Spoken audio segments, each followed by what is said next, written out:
Alléluia. Est-ce qu'il y a quelqu'un qui veut aller dans la Nouvelle Jérusalem?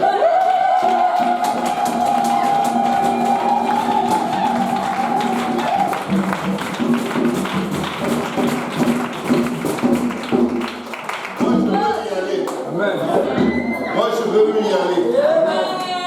Les rues pavées d'or. Pas de billets de dollars. L'or. Le dollar n'a pas sa place là-bas. Des rues fabriquées par le roi des rois, le Seigneur lui-même. La Bible n'a jamais dit qu'un ange a pavé les rues. Chaque endroit dans la Nouvelle Jérusalem est fait des mains du Seigneur. Il dit, voici, je vais préparer une place pour vous. Si cela n'était pas, je vous l'aurais dit. C'est lui-même qui va le faire. Parce qu'à sa simple parole, ça aurait pu être fait en une seconde. Mais vous savez quoi? Il est en train de construire un endroit.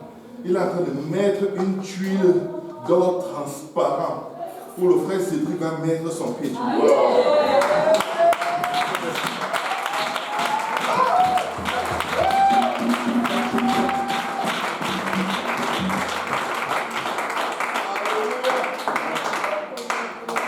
Il faut que quelqu'un se mette en tête, je vais y aller. Il faut que quelqu'un se dise, je vais y aller. Et non seulement je vais y aller, mais je vais amener plusieurs avec moi. Est-ce qu'on peut acclamer le Seigneur?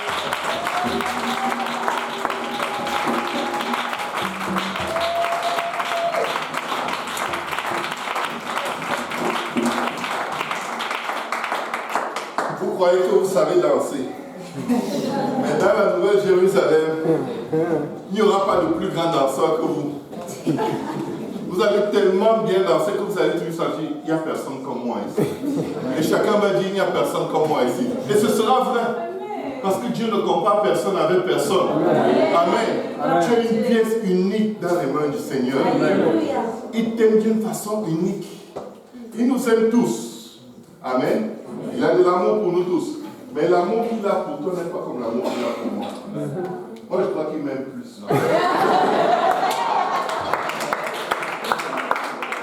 Amen. Puis lui aussi dit qu'il croit que Dieu l'aime plus. C'est correct. C'est ta foi, moi j'ai ma foi. Okay? Et on est correct avec sa mère. On y sera ensemble. Amen. Alléluia. Vous savez, le Seigneur avait des disciples.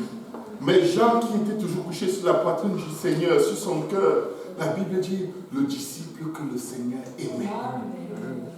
Est-ce qu'il n'aimait pas les autres? Si, il les aimait. Mais vous savez, c'est de proximité à proximité. Il ne t'aime pas plus parce que tu es plus proche, mais il t'aime d'une autre façon parce que tu es plus proche. Parce que tu sacrifies plus, parce que tu donnes plus. Ça ne veut pas dire qu'il t'aime moins, mais d'une autre façon. Amen. Un père aime tous ses enfants, mais il aime chacun d'une façon bien différente. Mais il est prêt à donner sa vie pour chacun de ses enfants. Même les enfants les plus turbulents. Il est prêt à dire non, tuez-moi à sa place. Je les aime tous. Alléluia. Est-ce qu'on peut acclamer le Dieu?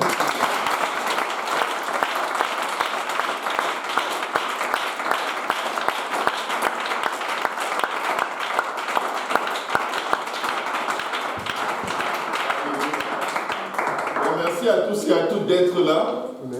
Le Seigneur est merveilleux. Je vois que l'équipe de louange le lundi est devenue exceptionnelle. Amen. Je vois la sœur Emmanuela au piano, j'en reviens juste pas. Je me dis quelle persévérance, quelle onction. Les sœurs qui dirigent le chant. En tout cas, Dieu est en train de faire des grandes choses. Amen. Si quelqu'un n'a pas encore constaté, c'est qu'il est en train de rater quelque chose de très fort. Amen. Alléluia. On va se saisir du temps. Est-ce qu'il y en a qui sont là pour la première fois? Première fois, personne. Bon. On va rendre grâce à Dieu pour moi parce que ça fait longtemps. Amen.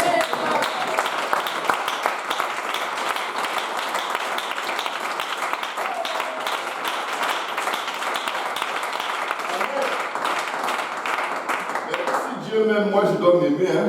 Amen. Amen. Je ne veux pas attendre que mon frère ou ma soeur m'aime pour que je sente que ah on m'aime. Non, moi je m'aime. Parce que Dieu m'aime. Amen.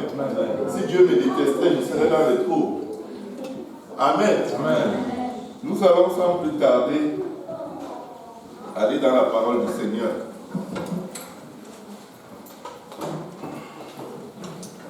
Dis à ton voisin,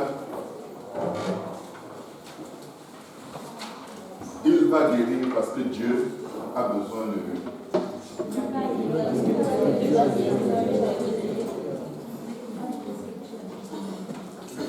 Il aura un emploi parce que Dieu a besoin de lui.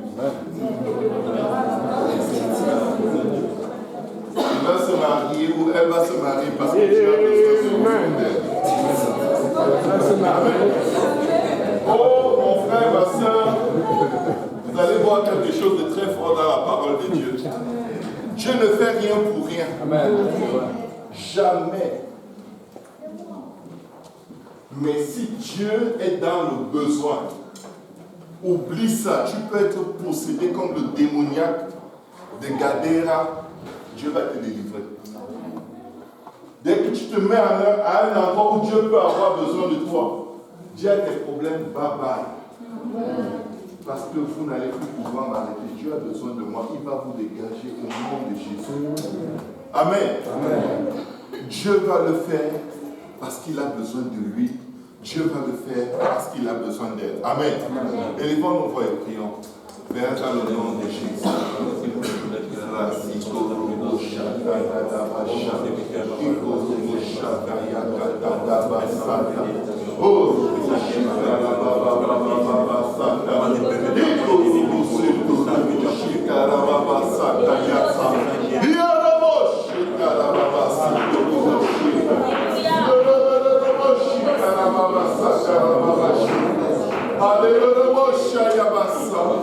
Au nom de Jésus. Merci Seigneur, que ton sang nous couvre Seigneur. Ouvre notre intelligence afin que nous puissions comprendre les Écritures et que la parole que nous allons entendre porte des fruits dans nos vies qui demeureront jusqu'à la vie éternelle. Et le peuple de Dieu dit au nom de Jésus. Au nom de Jésus. Au nom de Jésus. Au nom de Jésus. Au nom de Jésus. Au nom de Jésus. Au nom de Jésus. Au nom de Jésus. Au nom de Jésus. Au nom de Jésus. Au nom de Jésus. Au nom de Jésus. Au nom de Jésus. Au nom de Jésus. Est-ce qu'on peut acclamer le Seigneur très fort?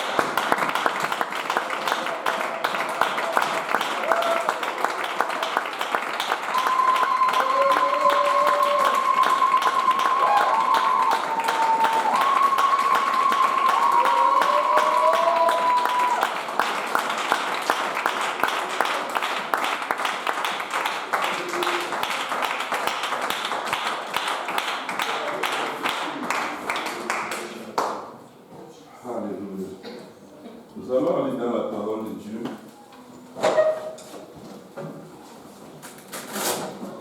Une petite seconde. On va lire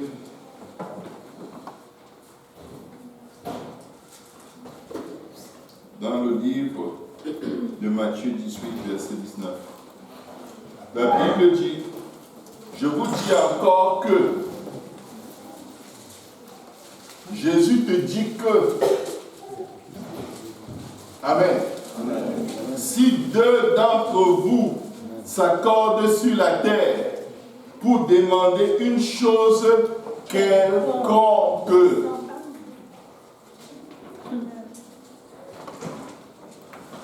elle leur sera accordée par mon Père qui est dans les cieux. Dis à ton voisin, il a dit une chose quelconque. Maintenant, demande-lui, est-ce que tu as besoin de quelque chose? Demande à ton voisin, est-ce que tu es sûr que tu as besoin de quelque chose?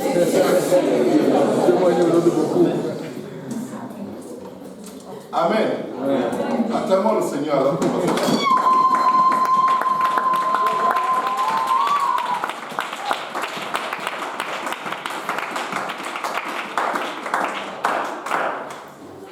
Vous savez, il y a quelques jours, et plusieurs fois ces derniers temps, au cours de ces 2 dernières années,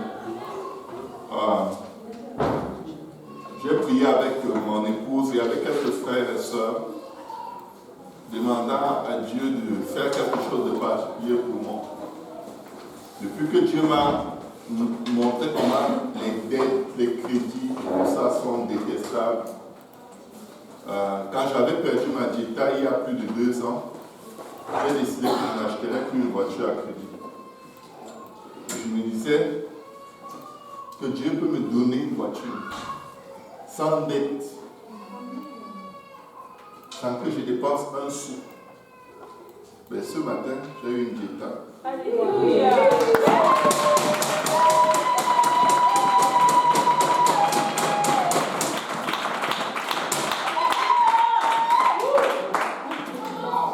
Sans dépenser un sou. Mais ça a pris 2 ans pour arriver. Mais vous savez quoi? Au cours des 2 ans, j'avais assez d'argent pour aller prendre un crédit et acheter une voiture. Mais j'ai dit non. C'est la bénédiction de l'Éternel qui enrichit et elle ne se fait suivre d'aucun chagrin. Quand tu achètes quelque chose à crédit, ce n'est pas une bénédiction. C'est l'esclavage. J'ai tenu 2 ans. J'ai dit, je n'achète pas à crédit. Je n'ai pas le cash pour acheter d'un coup. Je n'achète pas. Point final. Je n'emprunte pas pour aller payer pour rendre après. Je peux le faire, mais je veux sortir de là. Je suis sorti, je m'y retourne au nom de Jésus. Amen. Amen. J'ai à ton voisin, Dieu est capable. Dieu est capable. Dans la vie de celui qui sait attendre. Amen.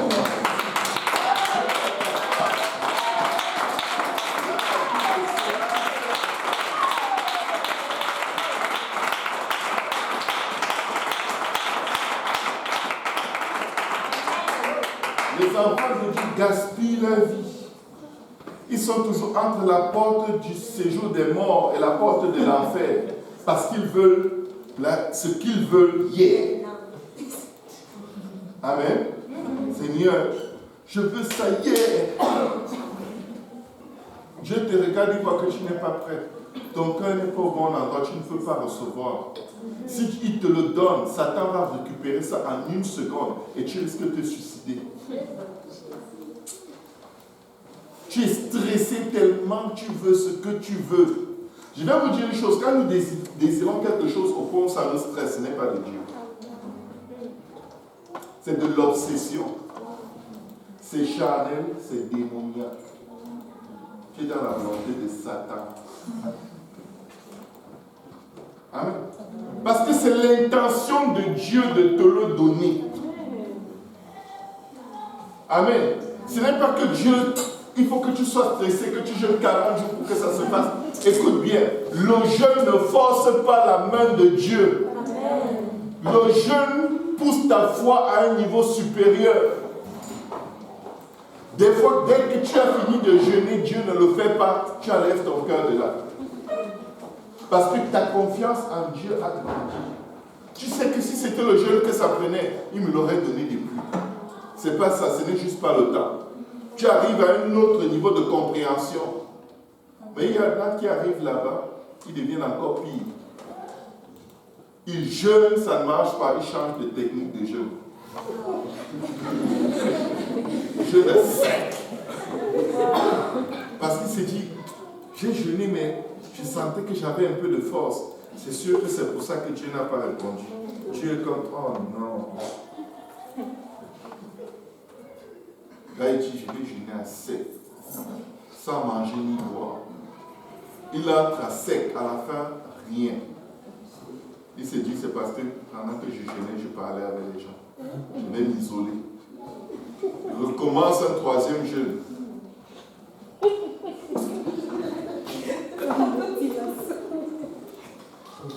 Troisième jeûne. Est-ce que tu sais que ce que tu demandes à Dieu vient avec des problèmes? Tu es en train de jeûner comme ça pour des problèmes que tu ne connais pas encore. Je connais une fille qui avait jeûné 40 jours pour épouser un gars. Elle a jeûné. Vous savez quoi? Dieu lui a donné le gars. Comprends? Mais elle était toujours, toute sa vie, en train de vouloir nous battre. Tout le temps, il l'énerve. Toute sa chrétienté, c'est pardonne-moi, Seigneur, je me suis encore fâché. J'en peux plus de lui. Tu jeûnes 40 jours pour un être humain. Tu es irrécupérable. Tu jeûnes pour quelqu'un qui est irrécupérable. On ne force pas les choses de la main de Dieu. Le seul que nous pouvons opprimer et forcer avec nos prières et notre jeûne, c'est Satan. La Bible dit cherchez premièrement le royaume des cieux et sa justice, et toute chose vous sera donnée. Il ne dit pas et ensuite vous arracherez toutes choses au nom de Jésus.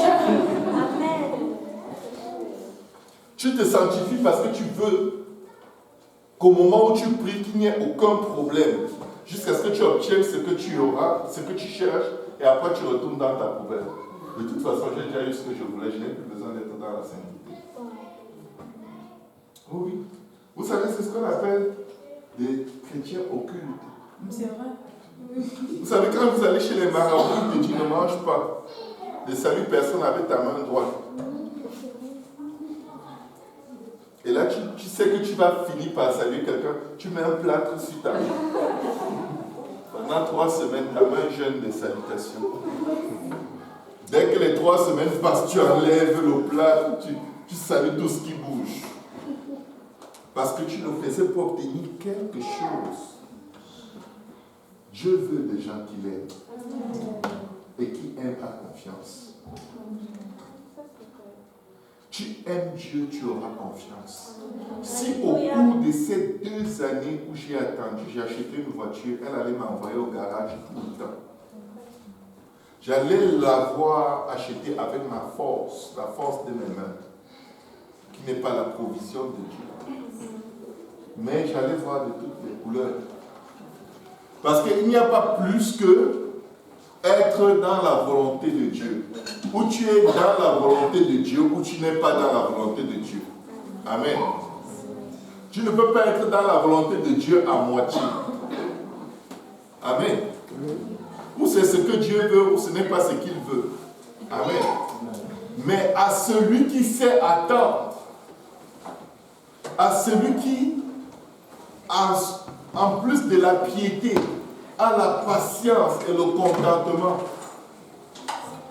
Dieu va faire de très grandes choses. Parce que dans tout ce que Dieu veut faire, il veut aussi bâtir notre caractère. Amen.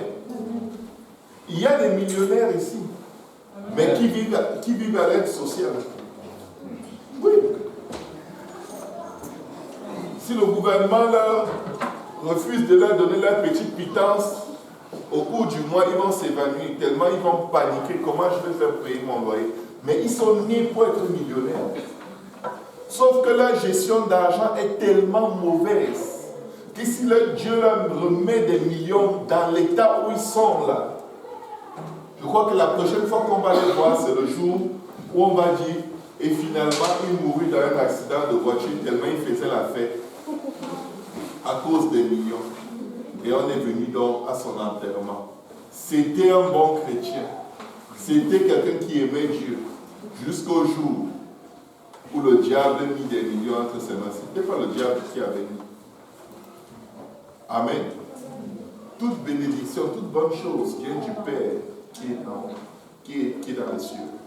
Amen. Il n'y a rien de bon sur la terre qui a été créé par Satan. Satan n'est pas un créateur. C'est un falsificateur. Amen. Vous pouvez vous asseoir. C'était juste une parenthèse. Alléluia. Gloire au nom de Jésus. Nous bénissons le Seigneur pour les parents célébrants qui sont avec nous ce soir. Alléluia. Bénissons le nom du Seigneur. Nous sommes contents de les voir. Ce soir, je me sens dirigé dirigé par le Seigneur de parler de la puissance de la prière ciblée. Est-ce qu'il y en a ici qui ont prié aujourd'hui? Ne levez pas vos mains, c'est correct. Vous allez mettre les autres à l'aise, ok? C'est correct, amen. Quiconque invoquera le nom du Seigneur sera sauvé. Amen. N'oublie pas d'invoquer au moins son nom. Amen. Vous savez, dans les fusils de chasse, il y a plusieurs catégories de fusils. Il y a des fusils à plomb et il y a des fusils à balles. Quand un chasseur utilise un fusil à plomb, c'est une cartouche qui a de la poudre et des dizaines de grains de plomb à l'intérieur. Et c'est puissant. Sauf que quand on tire avec un fusil qui a des cartouches à plomb, les cartouches en fait partent avec puissance et se dispersent sur une certaine superficie. C'est pourquoi quand vous... Je ne sais pas si vous avez déjà trouvé décapité un gibier, un animal qui a été abattu à la chasse. Non, pas encore. Vous n'avez pas encore vu le sang des animaux, n'est-ce pas? Vous savez que le poulet a le sang. Amen. C'est que beaucoup de gens qui grandissent en Occident ne savent pas que le poulet a le sang. Ils savent seulement que le poulet c'est chez PFK on le fabrique là-bas. Non, le poulet c'est un animal qu'on égorge, il saigne, on le découpe. Ensuite on fait ce qu'on a à faire. Amen. Quand vous trouvez certains gibiers, vous allez remarquer que quand vous découpez la chair, vous trouvez des boules de plomb un peu partout, autour de l'endroit où il y a eu l'impact majeur. C'est pour dire que quand le chasseur a tiré, les balles en fait sont parties et propulsées à très grande puissance par la poudre qui a explosé. Mais, des fois, quand l'animal est très robuste, ça ne réussit pas à le mettre par terre. Il est certes blessé, mais il n'a pas un impact centré à un endroit de son corps qui va réussir à l'handicaper. C'est pourquoi les chasseurs de gros gibier vont très souvent utiliser des balles, des cartouches, je ne sais pas, des balles, plutôt des balles au lieu des cartouches qui ont plusieurs boules de plomb. Pourquoi quand il tire une balle, il a ciblé un endroit bien précis. Et vu que c'est un seul morceau qui sort, la puissance est concentrée sur le projectile et dès que le projectile atteint sa cible, il cause le maximum de dégâts possibles. Dans la prière, c'est le même principe. Souvent on dit prions. Seigneur, oh, protège les dirigeants, oh Seigneur, protège les frères et les sœurs. Ça, c'est les petites balles un peu partout. Cette prière a une certaine efficacité. Mais je vais vous défier de prier en prononçant les noms des gens et en nommant des situations bien précises. Ce n'est pas du tout la même chose. Quand vous voyez les fruits, c'est toujours, très souvent, ça va être un changement radical qui se produit. Parce que votre prière a été ciblée. Et quand elle atteint, elle a une très grande efficacité. La différence, il y a plusieurs différences entre les prières générales et les prières ciblées. Quand une prière n'est pas ciblée, elle ne vise rien de précis. Elle est générale. C'est le genre de prière qu'on fait souvent pour soulager notre conscience. Parce qu'on n'a pas le temps à consacrer à Dieu. Mais on veut quand même pouvoir dire, mais j'ai quand même prié. Depuis que je prie, Dieu n'écoute pas. Amen. C'est les prières suite auxquelles très souvent, on a l'impression que quand on a prié, notre prière est venue caler au bout de notre nez. Et rien ne s'est passé. Et beaucoup de gens qui font ce genre de prière superficielle vont dire, oh, moi quand je prie, Dieu ne m'écoute pas. Mais, voici quelque chose que j'ai dans mon temps de méditation par rapport à cette étude retenue. Parfois, vous priez, vous êtes en train de prier, Seigneur, vous êtes partout.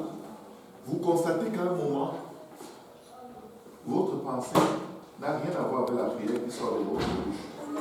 Vous êtes dans le métro, oh, j'ai vu la bouche en train de dire, quand je vais arriver à la maison, qu'est-ce que je vais faire?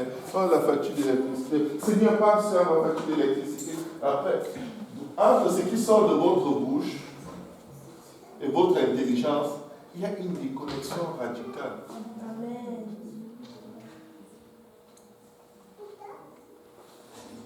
Et là, tu es en train de prier, tu dis que tu es dans le groupe d'intercession, tu pries. Papa, tu dis, mais Seigneur, je l'aime. Groupe d'intercession. Oui, le rapport.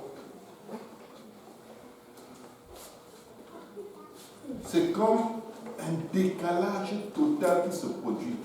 La prière globale, générale, est un endroit de prière où tu peux être tellement dérouté. Vous avez déjà vu des gens qui jouent au soccer et ils sont sur le terrain, ils courent, ils sont juste en train de courir, ils ne font pas attention, on leur met le pied et là ils tombent et son match s'arrête là. C'est ce qui arrive souvent dans les prières qui ne sont pas ciblées.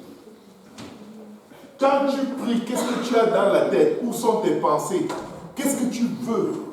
Tu te mets à un endroit où le Seigneur dit, que veux-tu que je fasse pour toi? Tu es comme, oh, Seigneur, le soleil est beau, la lune est belle, et tu es merveilleux, Seigneur. Et Dieu est comme, ouais, tu crois m'informer de ce que j'ai fait? C'est moi qui ai créé, oui, je sais. Le livre de Psaume dit que tu es le Dieu. Ok, mais je sais. Que veux-tu que je fasse pour toi? Seigneur, l'Apocalypse, quand tu le regardes. Alors quand tu dis Amen, tu as impressionné tout le monde autour de toi. Waouh, il connaît les Écritures. Donc Dieu est là. Il est comme, et tu es comme, ok, bye bye, tout le monde, je m'en vais. Priez, priez. Vous avez vu comment on prie, non? Priez comme ça. Dieu dit, ne priez surtout pas comme ça. Il a parlé, mais il n'a pas communiqué avec nous.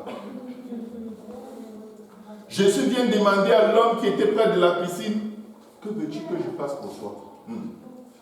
Seigneur, c'est parce que tu ne viens pas souvent ici au temps. Il n'y a que des méchants ici. Depuis 40 ans, 38 ans que je suis là, les gens disent que je sente. Personne ne veut pas dans la piscine, ils ont peur de se salir. Qu'est-ce que tu veux que je fasse pour toi? Non, Seigneur, il faut que je te dise d'abord. Je ne veux pas que les choses se règlent comme ça. Il faut que tu règles d'abord tel problème parce que ça ne peut pas continuer comme ça. Change le cœur des gens ici. Les gens sont trop hypocrites. Seigneur, qu'est-ce que tu veux que je fasse pour toi? Seigneur, enlève l'hypocrisie dans ta maison. Non, pour toi. Si l'hypocrisie ne quitte pas cette maison, je ne reviens même plus. Donc fais vraiment quelque chose par rapport à l'hypocrisie. Bon, toi, tu veux que je fasse quoi pour toi? Mais Seigneur, tu n'as pas encore fait l'hypocrisie. Pourquoi tu veux que je te demande encore?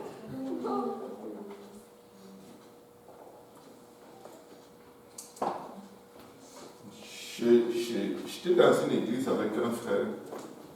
Quand on priait en groupe, dès qu'il entrait, il était d'abord très nerveux. Très nerveux. How are you, brother? Elder, please.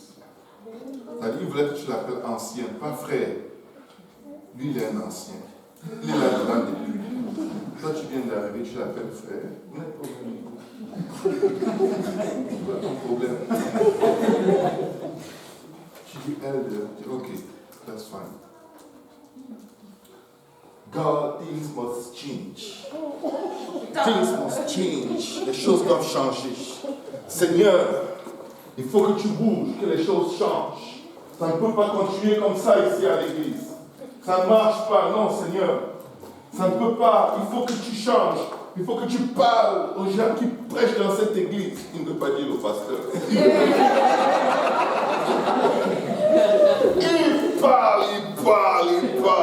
parle.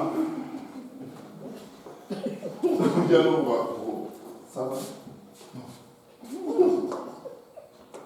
Dieu va faire, Dieu va frapper, Dieu va frapper. Dieu n'est pas content, le Seigneur n'est pas content. Il savait tout ce qui est fâché en Dieu. 2 semaines, 4 jours au milieu de la semaine, c'est jeudi. Mon frère, personne ne me cherche. Personne ne m'appelle. Ma femme est devenue violente, elle me bat tous les jours. Il faut que vous veniez prier. Vous m'avez abandonné, vous me laissez. Donc, voilà quelqu'un qui vient, il a les vrais problèmes. Mais il veut changer la maison de Dieu, les pasteurs et tout le monde. Il n'arrive pas à travailler avec les pasteurs parce que quand il leur parle, ils n'écoutent pas. Les pasteurs n'écoutent pas. Moi, je lui ai dit, essaye de voir avec ta femme si elle t'écoute, parce que si elle te bat, je crois qu'on a un problème plus important chez toi. Et alors, il nous bombarde de culpabilité. Là, on va chez lui prier. Il nous reçoit très bien, sa femme nous reçoit bien, ils sont gentils, ils sourient. Tu as l'impression que ce n'est pas eux. C'est pas ce couple dont il t'a parlé. Dès que sa femme va dans les toilettes avec l'enfant, elle est très dangereuse. Faites attention. Alors, on passe la bonne soirée. Quand on finit la soirée, je vous dis ça pour que vous ne répétiez pas ces histoires. N'allez pas noyer vos vies dans les critiques. C'est le Seigneur qui bâtit son église, amen. Qui critique l'église de Dieu, il envoie toute ta masse de critiques dans ta maison. Va un peu dealer avec ta femme et tes enfants. Va chez toi, tu montres comment tu fais mieux. Tu vas juger la maison de Dieu, le juge. Alors on prie, on impose les mains sur sa femme, on prie. Subitement, il réalise que c'est lui qui est l'autorité spirituelle dans le coin. Il vient, il prie sur sa femme le contraire de tout ce qu'on vient de prier devant nous. Tout le contraire. Il prie le contraire de notre prière. Je suis sûr que c'est comme ça aussi, ouais, il n'avait pas besoin de nous. 2 jours après, ma femme m'a battu, elle a mis des effets de l'âge. Il y a de quoi. Quand tu t'approches de Dieu, approche-toi de Dieu pour toi. Ne t'approche pas de Dieu pour calculer, mesurer tout ce que les gens font, la température, la pression, leur pensée, le regard, sa couleur. Toi, tu es de quelle race en fait?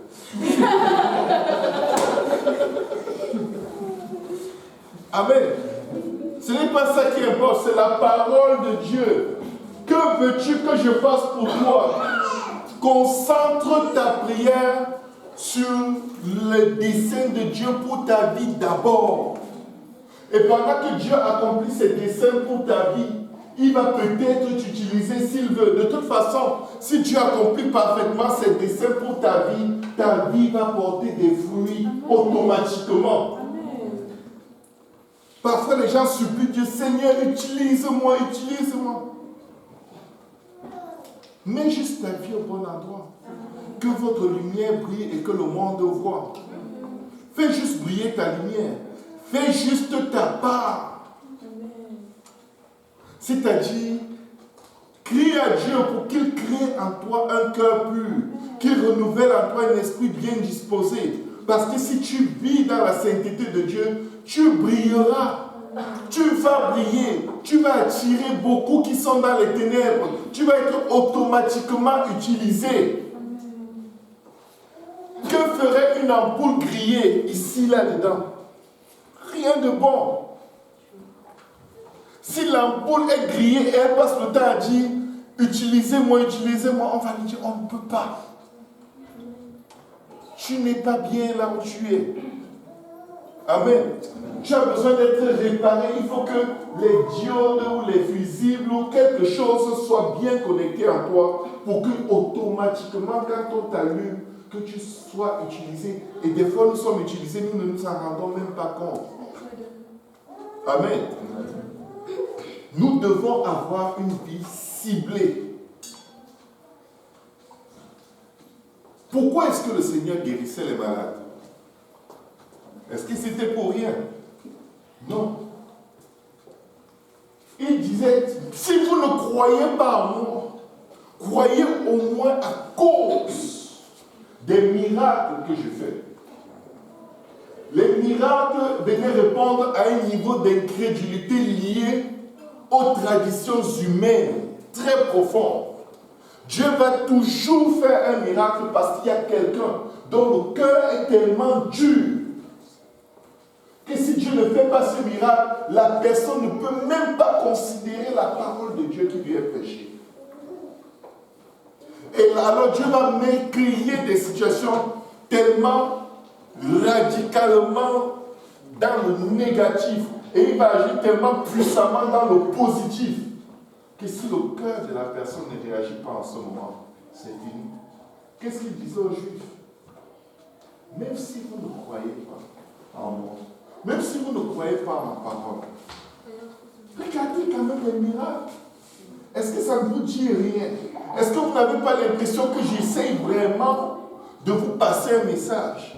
Regardez les miracles et regardez les Écritures. La Bible prophétisait, les Écritures, l'Ancien Testament disait quand le Messie viendra, les aveugles verront, les boiteux marcheront. Donc il essaie de les ramener même dans la parole, partant de quelque chose qu'il est en train d'accomplir là. Pour leur dire, vous savez comment? Vous pouvez avoir des opinions différentes, mais considérez les Écritures sur la base de ce que je fais. Mais ils étaient comme, non, tu fais ce miracle par la puissance de Satan. Et c'est là le danger. Parce que des fois, certaines âmes, certaines personnes, certains d'entre nous sont dans un état spirituel tellement mauvais, tellement enfermés dans les ténèbres de l'ignorance et de l'incrédulité, que Dieu va utiliser ce qu'on appelait dans le jeu de cartes de Joker. Après ça, si tu ne réagis pas, c'est fini entre toi et moi. Pas parce qu'il te rejette, mais il n'y a plus rien. Tu as résisté à la conviction de l'Esprit Saint. Tu as résisté même face au miracle. Que veux-tu qu'il fasse encore? Tu résistes à la parole, tu résistes à la conviction de l'Esprit, tu résistes à une manifestation d'un miracle de Dieu. Il n'y a plus rien. Même si Dieu te met dans le trou, te laisse aller dans le ventre de la baleine, tu ne vas pas croire. Il dit, race d'incrédules, vous demandez un miracle, vous ne verrez aucun autre miracle que celui de Jonas. Ça veut dire qu'en dehors de la résurrection, il n'y a plus rien que je vais faire pour vous. Et il est parti du milieu de sans vraiment faire de miracle. Quand nous nous approchons du Seigneur, il faut être capable de dire à Dieu, Seigneur, qu'en est-il de moi? Seigneur, si tu reviens aujourd'hui, si tu m'appelles aujourd'hui, où est-ce que je vais? Est-ce que ma philosophie va tenir devant toi? Est-ce que quand je vais te voir, je vais te dire, Seigneur, j'étais le seul dans mon quartier. Hein. Si tu me sauves pas, tu auras échoué. Parce qu'il faut quand même qu'il y ait un sauvé dans chaque quartier. J'étais le seul dans mon quartier. Dieu va dire non, tu n'étais pas le seul. Il y a ton voisin qui est plus pieux que toi. Il y a ton voisin qui me cherche. Et j'ai voulu tant t'utiliser. Tu n'as pas voulu. Parce que ton cœur s'est accroché à la pierre. Nous devons être ciblés. Nous devons désirer voir le Seigneur. Au-delà de tout ce que nous désirons avoir dans la vie, vous vous rendez compte qu'il y a des gens qui se marient. Comment s'appelait cette dame qui était dans la Bible, qui avait vu le Seigneur quand il est né? Elle vivait au temple, elle était veuve. Après son mariage, elle s'appelle Elisabeth, non. Non. Anne, c'était Anne. Je crois que c'était Anne. Elle s'était mariée vierge. Après quelques années de mariage avec son mari, gone. Le gars est mort. Il y en a ici qui sont prêts à vendre leur âme à Satan pour le mariage. Peut-être qu'ils ne sont pas ici aujourd'hui.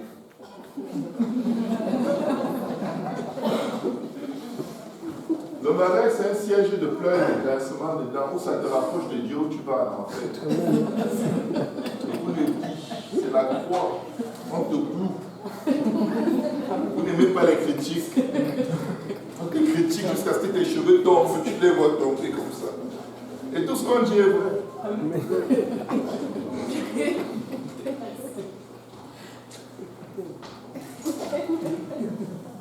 Et si tu endurcis ton cœur comme un gilet pare-balles, quand la parole de Dieu va venir, ça ne va pas rentrer. Parce que la personne que Dieu va le plus utiliser pour te sauver, c'est ton partenaire. Pasteur Kaossi a dit que j'allais parler de mariage. Pourquoi est-ce que je parle toujours de mariage? Ce n'est pas parce que j'aime trop le mariage. Je ne suis pas un passionné du mariage. Amen. J'aimerais te comprendre. Parce que ça fait bientôt 14 ans que je suis dedans. Je me dis, oh. C'est cool.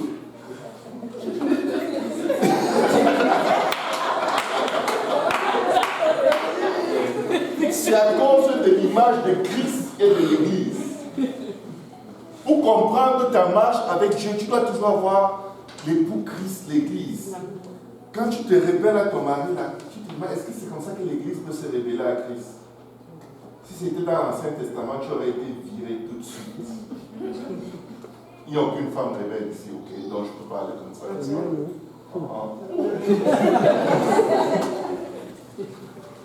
Tu aurais été viré dans l'Ancien Testament, tu fais la révélation et dis, hé, oh, j'ai rêvé d'avoir une deuxième femme. Tu viens de confirmer que c'est de Dieu. Prends la lettre de divorce, va dire à ta mère que je ne veux plus te voir. Parce que les gars avaient le cœur dur. Ils divorçaient à tout bout de champ. Ton riz a collé. Je dis, mais c'est le riz collé. Il dit non.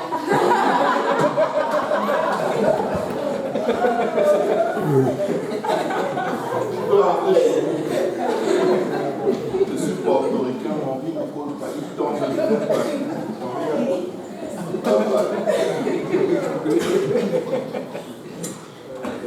Amen. Revenons à nos moutons, comme on dit souvent. Ciblons nos prières. Nous pouvons être plus efficaces. Nous pouvons mettre nos vies sur les rails, dans les voies de Dieu. Amen. Attendez que je rentre un peu dans mes notes avant de m'éloigner complètement du sujet. Les prières ciblées ont un effet totalement différent des prières superficielles. Lorsque nous faisons, par exemple, comment avoir une prière ciblée? L'un des éléments puissants dans la prière ciblée, la prière efficace, c'est une liste de prières. Liste de prières. Quand vous êtes dans la gestion de vos finances personnelles, dans la gestion de l'argent qui rentre et qui sort de vos poches, très souvent vous allez faire des achats impulsifs. Vous savez pourquoi? Parce que vous n'avez pas un programme de gestion financière écrit. Vous l'avez dans la tête. Sauf que généralement, quand on voit un objet qui vient rencontrer notre convoitise, notre quotient, notre capacité d'être objectif diminue de 90%. Vous avez déjà vu une chaussure dans une vitrine dont vous n'aviez pas besoin. Mais la chaussure paraît tellement belle. Et en plus, c'est en liquidation. 80% de rabais. Ça coûte $200. Après 80% de rabais, avant ça coûtait 900. Vous dites, mais ça c'est le bien, c'est le Seigneur. Quand vous l'achetez, vous arrivez chez vous, vous la posez par exemple, où est la chaussure que j'ai achetée? Parce que la vitrine est faite de sorte que ça va vous sublimer. Vous vous imaginez dans la chaussure alors que vous ne ressemblez pas à ce que vous avez dans votre imagination. Et la chaussure hors du magasin n'a pas la même apparence. Il y a des jeux de lumière, des lumières tamisées qui font briller les coins brillants de la chaussure. Dès que tu sors la chaussure de là, ce n'est plus la même chose. Et pourquoi est-ce qu'on succombe à cela? C'est parce qu'on n'a pas un plan financier. Directement, ça devient, il me faut cette chaussure, je pourrais l'avoir au moins 7 ans. Menteur. Chaque 6 mois, tu peux changer de chaussures. Tu as une mentalité qui ne correspond pas à ce que tu essaies de te prêcher. De même dans la prière. Si tu n'as pas une liste de prières, tu vas prier pour beaucoup de choses, sauf les choses essentielles. Une liste de prières est très puissante. Parce que chaque fois que tu passes pour la liste de prières, tu vois. Qu'est-ce que ça suscite en toi? Ça déclenche ta foi. Ça déclenche une attente, une espérance. La foi est la ferme assurance des choses qu'on espère. Quand tu as une liste de prières, elle te fait espérer, attendre quelque chose de précis de la part du Seigneur. Tu n'as pas de liste de prières, ne te trompe pas, tu n'espères pas. Tu es dans les émotions. Parfois tu crois, parfois tu ne crois pas. Quand tu as une liste de prières, généralement Dieu va te donner une parole concernant ce sujet de prière qui est sur ta liste de prières.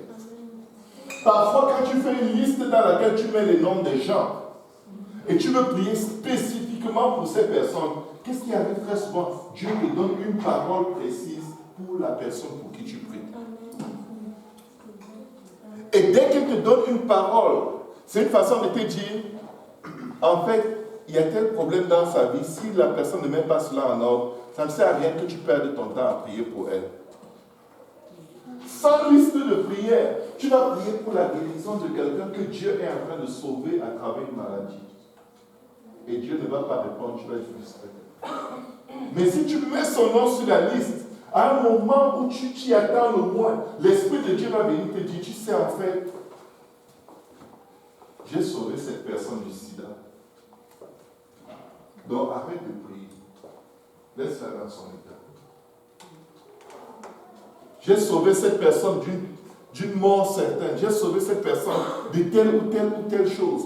Pourquoi tu rentres dans un endroit où Dieu qui a constamment le regard sur cette personne, et toi aussi tu as constamment le regard sur cette personne à travers son nom dans ta liste. Vous entrez en communication, il échange avec toi les pensées profondes de son cœur vis-à-vis de cette personne. On a une sœur qui venait ici à l'église, qui avait été diagnostiquée du sida. Elle était diagnostiquée du sida et elle prenait des médicaments extrêmement chers. Et des fois, on passait une enveloppe dans l'église pour qu'on mette de l'argent de côté pour elle. Pour l'aider, ces médicaments étaient tellement chers et les assurances ne couvraient pas. Donc des fois, l'église passait, oh, sister God is gonna heal you. Dieu va te guérir. On prie pour toi. On la regarde. Oh, ta pauvre. Seigneur, guéris-la, elle sauve. Elle n'a même pas d'argent pour payer ses médicaments. Vous savez ce que Dieu a fait? Il a guéri la fille. Complètement guéri. Les médecins étaient choqués. Tout le monde était choqué. Choquée, elle était là, waouh! Quand elle entrait à l'église, tu pouvais sentir comment, waouh, si Dieu pouvait marcher avec moi comme il marche avec elle. Et après, elle s'est trouvée un copain. Et après, elle a quitté l'église. Shalom.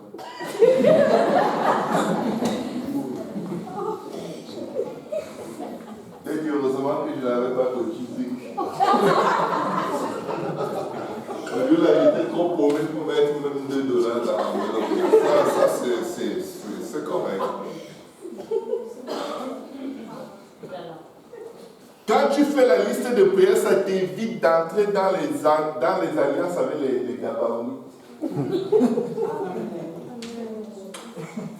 Si je prie pour mon frère ou pour ma soeur, ou même pour moi-même par rapport à une situation, et Dieu me dit, je le fais pour ton salut, je dis, ok, c'est bon, tu peux laisser ça là. Paul s'est retrouvé dans cet endroit, tellement puissamment utilisé par Dieu, que quand cette écharde que Dieu avait mis dans son sein le frappait par terre, vous vous imaginez Paul en train de guérir les malades. Et là, quand tout le monde veut l'aduler, là quand il passe, tout le monde se couche par terre, Dieu dit, attendez un peu, attendez, qu'est-ce que vous faites là? Et Dieu à l'esprit, fais-lui quelque chose. Et là, Paul tombe, poum, épilepsie. Il parle, papa.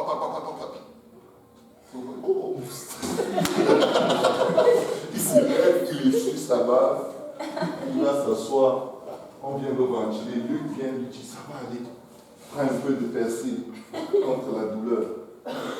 Il vient de guérir tous les malades. Paul s'est retrouvé tellement humilié par ses souffrances qu'il demande à Dieu de le donner. Dieu lui dit quoi? Ma grâce te suffit. Une façon de lui dire, arrête de prier pour ça. Si je te laisse là, il y aura la statue de Paul dans cette vie. Donc si je te dis que j'ai arrêté de prier pour toi par rapport à quelque chose, ce n'est pas parce qu'il te déteste, parce que Dieu m'a dit, ne me fatigue plus les oreilles.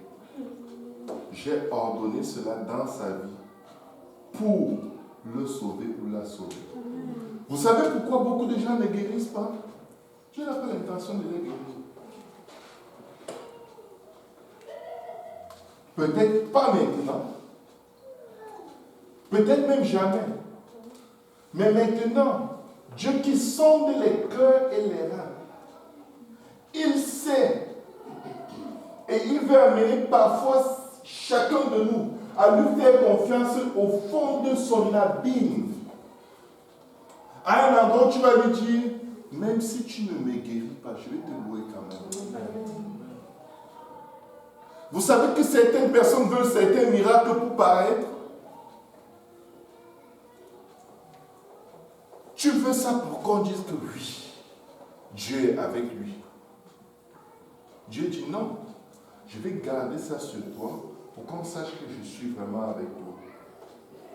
Tu dis guéris-moi afin que le monde sache que Dieu dit non, je ne vais pas te guérir, le monde va le savoir parce que tu vas toujours m'adorer. Tu crois que c'est dans la guérison qu'on va me reconnaître, moi je crois que c'est dans ta maladie qu'on va me reconnaître.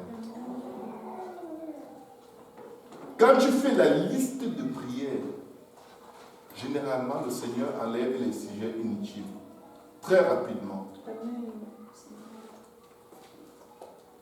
Pourquoi est-ce qu'on prie et subitement on ne prie plus? Parce que souvent on prie, on ne sait même pas pourquoi on prie. On prie pour soulager la conscience. Tu sais pourquoi? Parce que tu n'as pas un agenda, tu n'as pas de liste de prières. Tu ne sais pas pourquoi tu pries, donc ne pas prier est facile. Amen. Que quelqu'un dise liste de prières. Très très important pour éviter le gaspillage de temps, le gaspillage de prières pour lesquelles Dieu n'a pas l'intention de répondre. Faites bien attention.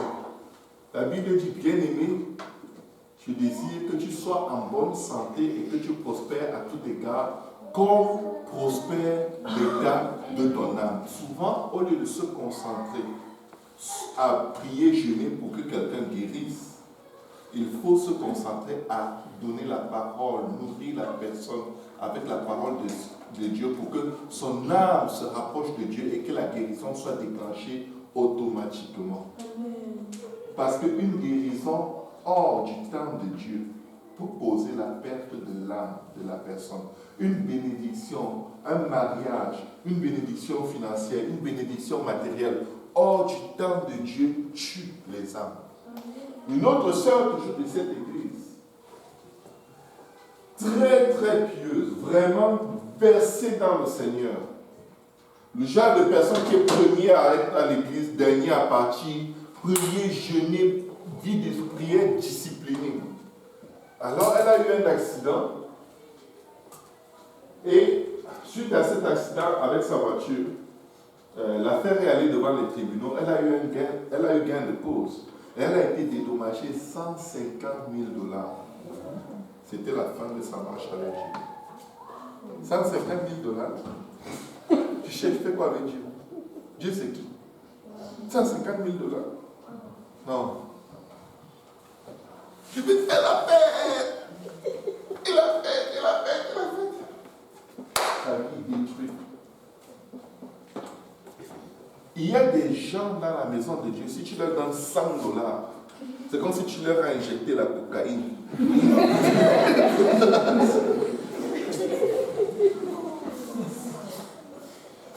Si tu es le genre de personne qui a toujours les problèmes d'1 $ et 2 $, ce que 100 $ n'est pas bon entre tes mains. Amen. S'il vous plaît. plaît, écrivez vos sujets. Vous allez voir, quand tu fais ta liste de choses que tu désires, pour vous qui croyez au Père Noël, là, souvent, il y a des choses dans la liste, quelqu'un vient barrer, et dit que le Père Noël n'était pas d'accord avec telle chose. Ok? Le Père Noël n'existe pas. Mais c'est juste pour vous dire, faisons des listes. Tu sais, quand tu fais une liste, tu as des témoignages qui suivent. Quand tu fais une liste, Dieu agit, tu sais que mon Dieu est fidèle. Et nous avons vaincu Satan à cause du sang de l'agneau et de la parole de notre témoignage. Si chaque fois que tu partages la parole de Dieu avec quelqu'un, chaque fois que tu évangélises, tu es capable de donner non seulement la parole, mais de dire ce que Dieu a fait pour toi. Tu sais, les gens peuvent rejeter la parole. Ils peuvent rejeter même la compréhension que tu leur donnes des Écritures. Mais ils ne peuvent pas rejeter ce que Dieu a fait pour toi. Ton témoignage est inébranlable. Il est là. De sorte qu'on ne le rejette que quand on ne veut vraiment pas croire. Amen. Quand tu as une liste de prières, tu auras une liste de témoignages. Et ton témoignage va être puissant pour attirer des gens des ténèbres vers la lumière de Dieu. Amen. Que quelqu'un dise liste de prières. La liste de prières va aussi nous permettre de persévérer, d'être persistant. Amen. La liste de prières te permet de réaliser que ce n'est pas encore fait. Et tant que ce n'est pas fait, je vais continuer. Amen. Je vais continuer jusqu'à ce que quelque chose brise et que j'ai gain de cause. Le juge inique, quand cette veuve vient le voir et lui dit « Rends-moi justice, rends-moi justice », il dit « No way, oublie ça. Je n'ai peur de personne, je ne crains pas Dieu, je ne crains personne. » Mais vous savez, la persistance de la vieille veuve, la persistance. Là, maintenant, il s'est dit, juste pour que je n'entende plus, juste pour que je ne vois plus sa face, je vais lui rendre justice. Et il lui a rendu justice. Elle n'a pas utilisé la force de ses muscles, elle était trop faible. Mais elle a utilisé la prière. Que quelqu'un dise la prière. Et elle a ciblé sa prière. Il doit me rendre justice. Amen. Une autre chose que la parole de Dieu nous recommande de faire quand nous prions, c'est de visualiser. Liste de prières. Mais quand tu as une liste de prières, tu vas toujours visualiser. Quand tu pries par rapport à quelque chose, tu dois voir la chose accomplie. Beaucoup de gens prient en évaluant leurs problèmes. Seigneur, tu sais que si demain je n'ai pas l'argent pour payer mon loyer, le propriétaire va venir frapper à la porte, et si je n'ouvre pas la porte, il va utiliser le double des clés, et si je bloque la porte avec une armoire, il va appeler la police, et si la police vient, on va voir que je n'ai pas les papiers, et si on voit que je n'ai pas les papiers, on va m'amener à l'aéroport. Que veux-tu que je fasse pour toi? Seigneur, le propriétaire arrive dans le couloir. Que veux-tu que je fasse pour toi? Seigneur, j'ai vu que le frère Serge a une nouvelle voiture. Il a beaucoup d'argent. Est-ce que tu peux toucher son cœur pour qu'il me bénisse? Que veux-tu que je fasse pour toi?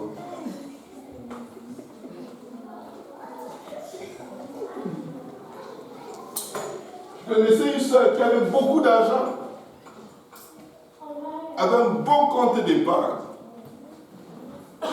Mais chaque fois qu'elle voulait quelque chose, Seigneur, touche le cœur de quelqu'un pour qu'il me donne $20. Tu as $7,000 dans ton compte d'épargne. Seigneur, touche le cœur de quelqu'un. Est-ce qu'il y en a ici qui aiment demander que Dieu touche le cœur des gens? Ils ne sont pas ici. Aujourd'hui, ils ont tous manqué, il y a trop de banques. Ils n'ont pas voulu venir, ils savaient que c'est moi qui vais prêcher ou enseigner, peu importe. Dieu ne va toucher qu'un seul cœur dans cette prière, c'est ton cœur. Amen. Ouvre les yeux sur ton avarice. Commence à donner. Et tu recevras. Donnez et il vous sera donné double mesure précise, secouée et qui déborde. Et là, tu dis, si je donne, ça va finir. Je dis non, si tu donnes, ça va couler, ça va déborder. Tu dis, ce n'est pas sûr.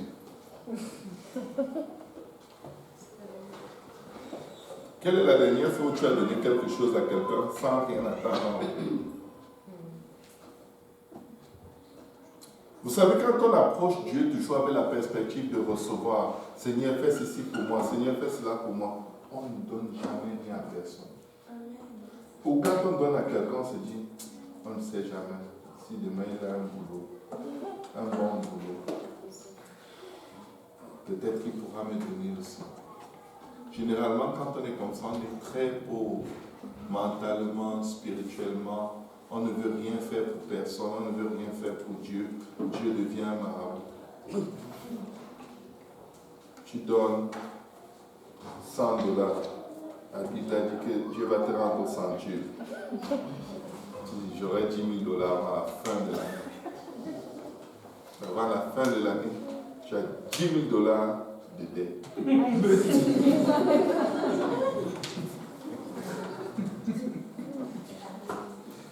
Oh Seigneur, aide-nous. Naturellement, parce que quand tu fonctionnes dans cette logique, tu vas commencer à emprunter de l'argent en te disant, comme j'avais donné $100 en janvier, avant la fin de l'année, même si j'emprunte 10 000, je vais pouvoir rembourser. C'est pourquoi tu te retrouves dans le moins. Oui. Est-ce qu'avant de donner, tu dois d'abord être sûr que tous tes besoins soient satisfaits, que tu aies payé tes factures? Si tu veux, tu peux faire comme ça. Mais tu auras toujours d'autres factures. Mais tu peux aussi faire comme Abraham, tu donnes le meilleur de toi à Dieu. Et Dieu se charge de pourvoir à tes besoins. Amen. Si tu es fils d'Abraham, agis comme Abraham. Vous savez, beaucoup de gens sont traumatisés avec l'affaire des dîmes et des offrandes. Et ils sont liés dans un esprit de pauvreté tellement grave. Ils se disent, c'était la loi. Non, c'est un acte d'allégeance à Dieu. Comme pour lui dire, tout ce que tu m'as donné t'appartient. Je te donne le 10e selon que tu me l'as prescrit. Avant que la loi ne soit, ça existait. Ce n'est pas la loi qui a amené la dîme. Amen. Abraham et Melchisédek, il n'y avait pas de loi. Et tu ne vois même aucun endroit où on le lui a demandé. Mais il a senti dans son âme, il faut que j'honore avec le 10e de ce qui m'appartient, de tout ce qu'il m'a donné. Je dois honorer celui-là qui me l'a donné. Amen. C'est un acte d'allégeance. Je reconnais l'autorité et la provision de celui qui te l'a donné. Vous savez, est-ce que vous avez déjà eu un chien? Moi, j'ai eu des chiens, j'ai grandi toujours avec des chiens. Et l'esprit des chiens, c'est celui-ci. Si vous l'avez, ce n'est pas moi qui vous l'ai donné. L'esprit des chiens, c'est celui-ci. Tu donnes le chien faim. Il est après son maître. Dès que son maître fait comme ça, tu es après Dieu. Seigneur, fais quelque chose. Dès que Dieu te donne, je donnais à manger à mon chien. J'étais tellement content de le voir se jeter dessus, vouloir tout avaler d'un coup. Je le caresse comme pour lui dire, waouh, c'est tellement beau de te voir. Il fait oh, wow, wow, wow, wow, wow. C'est moi. Zéro tolérance. J'ai éduqué mon chien à ne pas régénérer quand on touche à sa nourriture. Et je vous dis, je ne suis pas un malade. J'éduque tout ce qui bouge. Amen.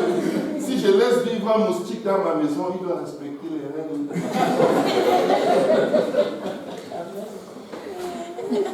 Et c'est ce que Dieu est obligé de faire avec certains d'entre nous. Il t'a donné, tu as tout mangé, après tu viens.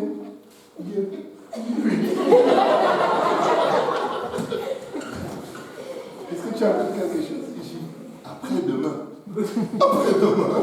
Tu veux mourir de faim, oui. Oui.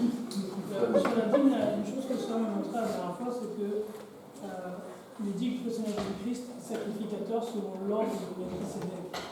Donc s'il est dans le même ordre que Melchisédek, il a les mêmes prérogatives et il reçoit les mêmes choses que Melchisédek reçoit. Effectivement. Amen. De toute façon, la première manifestation de Melchisédek et l'unique manifestation, c'était pour recevoir une dîme et disparaître. Donc, n'arrive pas devant Dieu ayant guéri les malades, amené beaucoup de gens au Seigneur, et tu te présentes là, le torse levé. Il dit, ah, c'est toi. Tu dis, oui, Seigneur. Tu ouvres la page où il y a mon nom. Voleur. Voleur. Il dit, non. Non. Ta page, c'était telle page. Je dis, oui, je reconnais ce numéro. L'esprit me le faisait ressentir. Il dit, mais je vois partout voleur. Tu dis, mais Seigneur, je crois que tu es Dieu, mais on dirait que tu es faillible. Moi, ce n'est pas voleur, c'est guérisseur, prieur, jeûneur, aimeur des gens. Il dit non, tout ce qui est resté, c'est voleur. Tu as vécu dans le vol toute ta vie, tu n'as jamais confessé, donc ton péché t'a suivi. Ton nom n'est pas là. C'est ton adjectif qui est là. Et il est écrit que les gens qui font de telles choses n'hériteront pas le royaume des cieux. Amen. Aide-nous, Seigneur. Il y en a quand ils n'ont rien, ils sont fidèles. Tu leur donnes $10, $1 appartient à Dieu. Dimanche, ils viennent avec Alléluia. C'est à toi, Seigneur. Tu leur donnes $100. Seigneur, je te promets que la prochaine fois, je vais me donner $100. Je vais retirer les $10. $30 de la prochaine fois. Parce que si je te donne ça, Seigneur, je ne sais pas comment je vais faire. C'est vrai, je n'aurais jamais dû te donner 300. Je n'aurais jamais dû te donner ça. Depuis qu'il t'a béni, tu es devenu voleur.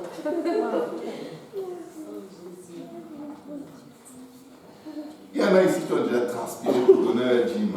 C'est comme le pasteur a une belle voiture, moi je donne la dîme, alors que je prends l'autobus, non oui.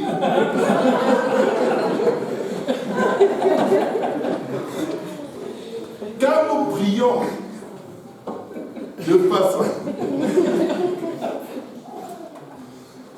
Quand nous prions de façon ciblée, très souvent, qu'est-ce qui se passe? Vous remarquez tout de suite une réaction de la part de l'adversaire. C'est comme si, subitement, vous avez des attaques. Est-ce qu'il y en a qui se sont déjà sentis à cet endroit? N'ayez pas peur de lever la main. Vous n'avez rien dit de mauvais. Ce n'est pas un piège. Là, vous avez une contre-attaque de l'ennemi. Vous avez de l'intimidation. Certains ont même eu des rêves où on leur disait, ne te mêle pas de ces appels, ça ne te regarde pas. Certains ont rêvé qu'ils se faisaient étrangler. Parce que quand tu es entré dans le spirituel, d'une façon ciblée, tu es allé bouger quelque chose qui était la chasse gardée de Satan. Alors il se lève et il peut se saisir d'un membre de ta famille.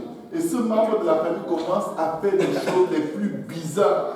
Et là, si tu priais pour ton frère ou pour ta soeur ou pour ton oncle, ta tante, quelqu'un, tu as l'impression que depuis que tu pries pour lui, c'est pire. Mais le Seigneur m'a fait remarquer une petite phrase dans la Bible, mais toute puissante. Vous vous rappelez quand il allait faire son entrée à Jérusalem, il a dit, il y a un âne qui est attaché à tel coin, personne n'est jamais monté dessus. Allez le détacher, allez le délier et amenez-le moi. Mais il leur donne une instruction. Et si on vous demande pourquoi le détacher, qu'est-ce que la Bible dit? Je vais vous dire le passage. Luc 19, verset 31. Si quelqu'un vous demande pourquoi le détachez-vous, vous lui répondrez, le Seigneur en a besoin. Le Seigneur, avant de partir à l'essai, il a fait une requête de prière. Priez donc le maître de la moisson afin qu'il envoie des ouvriers dans sa moisson. Pourquoi veux-tu que Dieu fasse ce que tu veux qu'il fasse? pour la personne pour qui tu pries. Parce que le Seigneur a besoin de cette personne-là.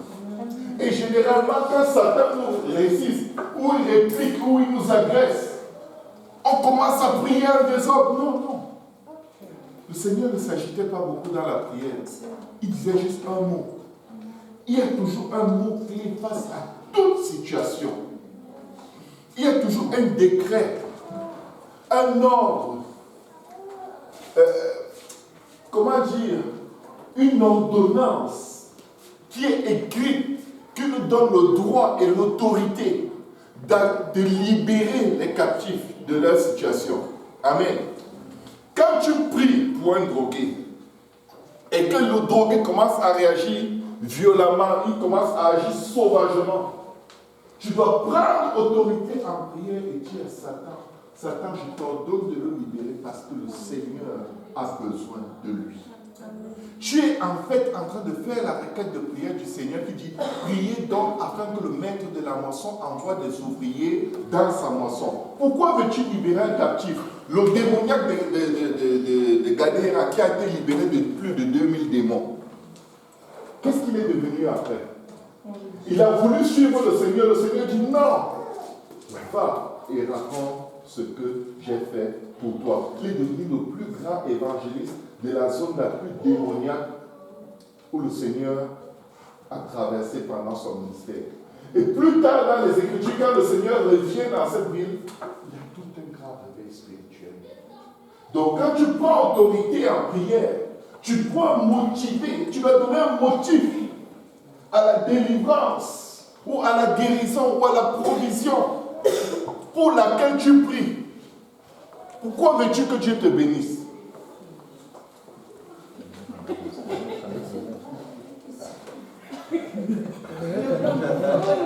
Ouais.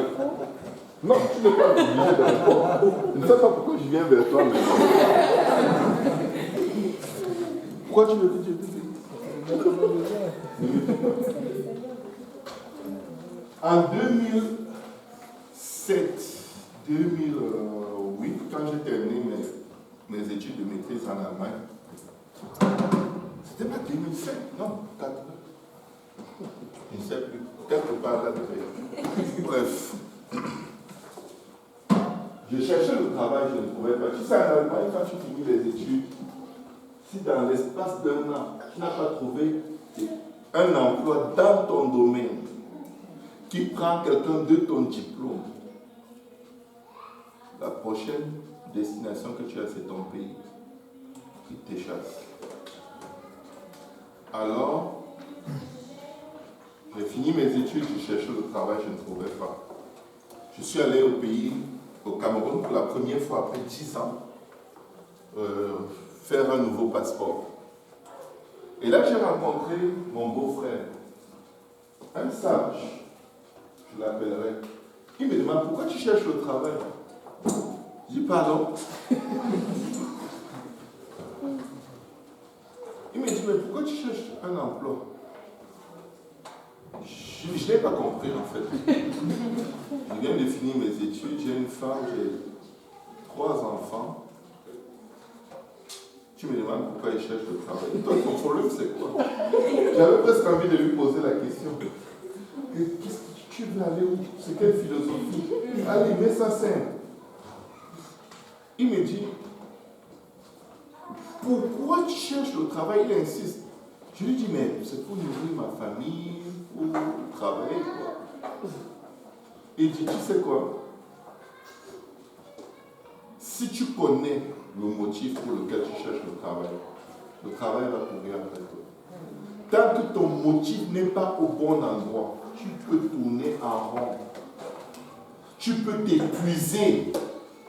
Mais dès que ton motif rencontre le dessein de Dieu pour ta vie, c'est fini. Ça ne te prend pas de jeûner. Tu jeûnes pour le travail. Il y en a qui jeûnent pour le travail. Mais félicitations. Est-ce que c'est un travail où tu vas juste t'asseoir et on te donne de l'argent? Ou tu vas travailler? Tu jeûnes pour aller travailler? Moi, s'il y avait un genre de boulot où on dit si tu jeûnes, Dieu te le donne, tu ne fais rien, on te paye, je jeûnerai. Mais si c'est pour aller transpirer, Non, je ne peux pas jeûner pour travailler. Est-ce qu'on comprend un peu? Vous savez pourquoi on a le jeûne et la prière? C'est pour se rapprocher de Dieu. Amen. Ce n'est pas pour aller devenir esclave d'un certain système. Il n'y a pas toujours eu du travail pour tout le monde. Mais je vais te dire, les oiseaux ne sèment ni ne moissonnent. Mais Dieu pourvoit à leurs besoins. Quand j'ai trouvé la raison pour laquelle il fallait que je ait un travail, c'était fini. Je suis revenu en Allemagne après 2 semaines et demie au Cameroun. Une entreprise m'a appelé, on m'a pris. On m'a fait passer une entrevue en espagnol. Je ne sais même pas si je parlais espagnol, mais on m'a pris. Je me suis dit, mais qu'est-ce que je leur ai dit? Moi-même, je ne comprenais pas l'espagnol que je parlais. Le motif était au bon endroit. Tu as déjà parlé de langue que tu ne comprends pas.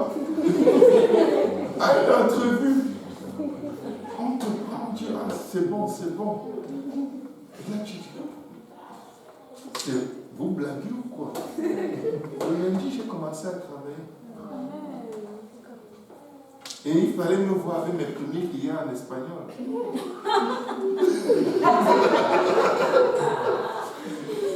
En tout cas, Dieu est grand. Amen. Dieu est grand. Amen. Moi, Dieu m'aime beaucoup. Amen. Je vous dis, je suis son préféré. Ces entrevues, vraiment, Seigneur. Tu parles, tu transpires. Parce que tu te dis, j'espère qu'il a compris. Moi, je n'ai pas compris ce que je disais. Quand tu arrives à un endroit dans la prière où tu fais face à de la résistance, n'oublie jamais que c'est Dieu qui t'a envoyé. Tu n'es pas là par ton propre chef. Tu n'es pas là parce que tu es fort. Tu n'es pas là parce que tu es trop spirituel. Tu n'es pas là parce que tu es très puissant. Tu n'es pas là parce que tu pries beaucoup. Tu es là parce que le Maître t'a envoyé libérer le captif et tu le libères parce que le Maître a besoin de lui. Le combat spirituel est un lieu de conversation. Le diable a rencontré le Seigneur dans le jardin et il a fait avec lui le combat spirituel sur 3 dimensions dans lesquelles l'homme faillit toujours. La convoitise des yeux, la convoitise de la chair et l'orgueil de la vie. Mais quand tu fais face à cela, ne te mets pas à paniquer et à crier. Vous savez, des fois on prie, mais parfois certains gens vont tellement crier fort. C'est parce qu'ils ne croient pas en fait. Très souvent. C'est qu'ils ne croient pas. Mais il faut qu'ils crient pour que les flèches des pensées que l'ennemi bombarde ne puissent plus rentrer dans leur tête. Ils crient très fort. Mais qu'est-ce qui se passe? Si à un moment tu t'arrêtais et tu considérais ce qu'il dit et tu lui répondais selon la parole de Dieu, ça finirait tout de suite. Tu n'ai pas vu le Seigneur crier. C'est sûr que tu peux entrer dans un niveau d'intercession où tu commences à prier par des soupirs inexprimables, à parler en d'autres langues, selon que l'Esprit de Dieu te donne de t'exprimer. Mais n'oubliez jamais une chose. Qu'est-ce que Dieu dit par rapport à cette situation? Si vous trouvez la pensée de Dieu par rapport à quelque situation que ce soit, le problème est réglé. Amen. C'est pourquoi nous devons être remplis de l'Esprit. C'est pourquoi nous devons être ciblés dans nos prières. Et quand tu es rempli du Saint-Esprit, tu ne peux pas être rempli du Saint-Esprit sans parler en langue. Vous savez, j'étais il y a quelques jours à Lac Mégantic, je suis allé apporter la parole de Dieu. Et là, j'ai rencontré un monsieur très pieux, vraiment très pieux, très sincère, et il me dit, ce n'est pas tous ceux qui reçoivent le Saint-Esprit qui parlent en langue. Je lui dis, ok, je ne veux pas te contredire. Tu utilises quelle parole, quel verset, quelle référence biblique pour avoir cette condition. Parce que si c'est juste ce que tu penses, on peut avoir un problème. Tu peux créer une nouvelle doctrine. Il me dit non. Le jour où le Seigneur m'a touché J'ai été tellement touché que j'ai marché en pleurant sur plus de 10 kilomètres pour aller me repentir et donner ma vie au Seigneur. Je lui dis, c'est beau. La Bible dit que quand l'Esprit Saint viendra, il convaincra le monde du péché. Moi, je pense, à la lumière de cette écriture, que tu étais sous une forte conviction, mais ça ne veut pas dire que tu as reçu le Saint-Esprit. Il faut faire la différence entre être totalement touché par l'Esprit et être habité par l'Esprit. Pourquoi Jean 3, le Seigneur dit, le vent souffle. Tu ne sais ni d'où il vient, ni d'où il va, mais tu en entends le bruit. Que quelqu'un dise le bruit. Et il ajoute, il en est ainsi de tout homme qui est né de l'Esprit. Faisant référence à quoi? Au bruit. Et la preuve, vous savez, il faut toujours 2 ou 3 écritures pour confirmer le tout. La preuve est celle-ci. Dans Acte 2, au verset 33, après qu'ils aient reçu le baptême du Saint-Esprit, la Bible dit ceci, il a reçu du Père le Saint-Esprit qu'il a répandu comme vous le voyez et l'entendez. Le Seigneur avait dit dans Jean 3, vous entendez le bruit. Acte 2, 33, ils entendent le bruit. Je connais dans Acte chapitre 10, la Bible dit que lorsque les disciples qui étaient avec Pierre disent que le Saint-Esprit était répandu sur les païens au même titre que au commencement. Le commencement, c'était quand le jour de la Pentecôte. Ils furent tous dans l'étonnement, car, c'est-à-dire parce que, qu'est-ce qui était la référence? Quel était le point qui les a amenés à réaliser ceux sur le Saint-Esprit? Car ils les entendaient parler en d'autres langues. Amen. Un autre exemple. Lorsque Philippe va prêcher, toujours dans le livre des Actes, lorsque Philippe va prêcher chez les Samaritains, toute la Samarie s'est convertie. La Bible dit maintenant que lorsque les apôtres qui sont à Jérusalem apprirent que la Samarie avait reçu la bonne nouvelle, ils envoyèrent Pierre et Jean pour prier pour eux afin qu'ils reçoivent le Saint-Esprit. Et la Bible dit ceci, car, c'est-à-dire parce que ils n'étaient encore descendus sur aucun d'eux, ils avaient tous simplement été baptisés au nom de Jésus-Christ. Écoutez bien. Le fait que tu aies reçu la conviction du Saint-Esprit, les païens l'ont, les incrédules l'ont. La conviction de l'Esprit, c'est pour tout homme, converti ou non. La Bible dit que plusieurs d'entre les sacrificateurs crurent, mais par peur d'être exclus des synagogues, ils ne le confessèrent pas publiquement, ils préféraient la gloire des hommes à la gloire de Dieu. Est-ce qu'ils étaient sauvés? Non. Pourtant, la Bible dit qu'ils crurent. Et certains vont prendre le verset qui dit « Crois seulement et tu seras sauvé, toi et ta maison, et ta famille. » Non. Croire veut dire que tu te mets dans des dispositions où tu fais ce que la parole te demande de faire. Parce que la foi sans les œuvres est morte. La foi n'est pas une assertion mentale.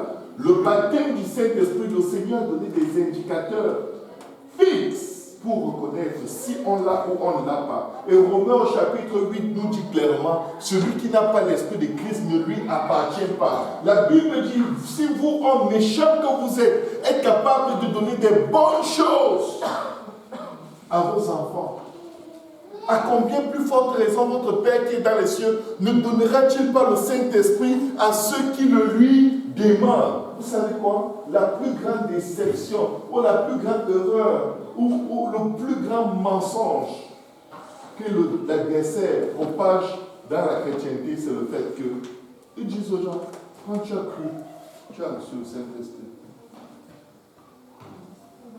Les pharisiens ont cru. Est-ce qu'ils ont reçu le Saint-Esprit? Les Samaritains ont cru. Est-ce qu'ils avaient le Saint-Esprit? Corneille a cru. Est-ce qu'il avait le Saint-Esprit? Mais quand le Saint-Esprit est descendu sur Corneille et tous ceux qui étaient dans sa maison, ils se sont mis à parler en d'autres langues. Jésus dit, si un homme ne naît d'eau et d'esprit, il ne peut voir le royaume des cieux. Si un homme naît de nouveau, il ne peut voir le royaume des cieux. Si un homme naît d'eau et d'esprit, il ne peut entrer dans le royaume des cieux. Ce n'est pas mental, c'est réellement physique. Christ est mort, nous devons mourir à la repentance. Christ a été enseveli. Romains 6 dit, nous avons été ensevelis avec Christ dans les eaux de baptême conformément à sa mort. Amen. Et Christ est ressuscité. Nous devons recevoir la puissance de la résurrection qui est le baptême du Saint-Esprit. Et quand tu es rempli de l'Esprit, la Bible dit que quand celui qui prie en langue, ce n'est pas aux hommes qu'il parle, mais c'est un esprit qui dit des mystères à Dieu. Celui qui prie en langue s'édifie lui-même. Et la Bible dit, nous fait référence à l'édification de soi-même, priant par le Saint-Esprit. Nous devons être remplis de l'Esprit. Celui qui n'a pas l'Esprit de Christ ne lui appartient pas, même s'il prie, même s'il jeûne, même s'il vient à l'église, même s'il lit la Bible. Parce que ce n'est pas le jeûne, la prière, la lecture de la Bible qui te sauve. Et ce n'est pas la croyance mentale qui te sauve. Le juste vivra par la foi, c'est-à-dire par la mise en pratique de ce que le Seigneur lui demande. Il dit, celui qui m'aime, c'est celui qui garde mes commandements, pas dans son cœur, c'est celui qui les met en pratique. Amen. Amen. Quelle est la différence entre un croyant et un non-croyant? Le croyant fait ce que Dieu dit, le non-croyant ne le fait pas, même s'il est à l'église. Donc il y a beaucoup de croyants, de chrétiens non-croyants. Ben, ils ne sont pas chrétiens parce que pour être chrétien, il faut faire ce que Christ a dit. Être chrétien, c'est être disciple de Christ. Tu ne peux pas être anté-Christ et être de Christ. Amen. Amen. Pour terminer, je vais aller dans le livre de 2 Thessaloniciens qui parle de l'avènement de l'Antéchrist.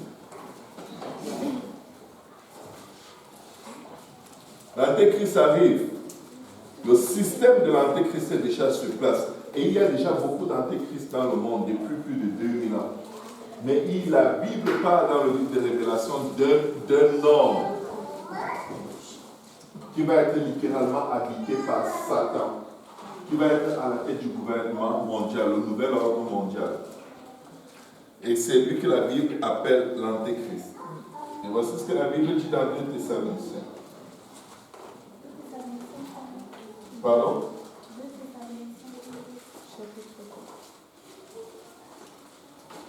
2 Thessaloniciens 2. Pour ce qui concerne l'avènement de notre et de notre réunion avec lui, nous savons que c'est l'enlèvement. Amen. Nous vous prions, frères, de ne pas vous laisser facilement ébranler dans votre bon sens et de ne pas vous laisser troubler, soit par quelque inspiration, soit par quelques paroles ou par quelques lettres qu'on dirait venir de nous, comme si le jour du Seigneur était déjà là. Que personne ne vous séduise d'aucune manière, car il faut que l'apostasie soit arrivée auparavant et qu'on ait vu paraître l'homme du péché, le fils de la perdition, l'adversaire qui s'élève au-dessus de tout ce qu'on appelle Dieu ou de ce qu'on adore, jusqu'à s'asseoir dans le temple de Dieu, se proclamant lui-même Dieu. Ne vous souvenez-vous pas que je vous disais ces choses lorsque j'étais encore avec vous? Et maintenant, vous savez ce qui le retient afin qu'il ne paraisse qu'en son temps. Car le mystère de l'iniquité agit déjà.